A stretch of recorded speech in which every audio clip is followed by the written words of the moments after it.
Day 3 आणि आज सकाळपासून छोट्या-छोट्या गोष्टी माझ्या परीक्षा घेत होत्या. सकाळी उठले तर एकच टेन्शन. बाबूचा स्कूल युनिफॉर्म अजूनही सुकला नव्हता. मग ड्रायरने तो सुकवला. त्यानंतर बाबूसाठी कांदे पोहे, माझ्यासाठी ऑमलेट चपाती बनवली आणि ऑफिसला निघाले. मुंबईचा पाऊस म्हणजे वेगळीच गोष्ट. रस्त्यावर सगळीकडे पाण्याची डबकी होती. वेळ वाचेल म्हणून शॉर्टकटने जायचं ठरवलं, पण रस्ताच बंद होता. मग पुन्हा दुसऱ्या रस्त्याने फिरून जावं लागलं. तेव्हा मनात एकच विचार आला, अहो इथे असते तर मला एवढं फिरावं लागलंच नसतं. 2 मिनिटात मला ऑफिसला सोडून दिलं असतं. संध्याकाळी घरी आले तर बहिणीने बाबूला डे केअरमधून आणलं होतं. बाबू खाली पावसात खेळत होता.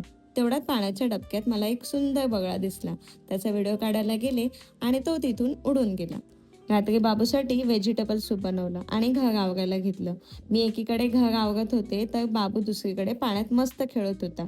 त्याची ती मस्ती बघून थकवाही थोडा कमी झाला. पण घर आवरताना एक गोष्ट मात्र सतत जाणवत होती. अहो असले की ही सगळी कामं किती पटकन होतात. असो, डे 3 पण संपला. भेटूया डे 4 मध्ये.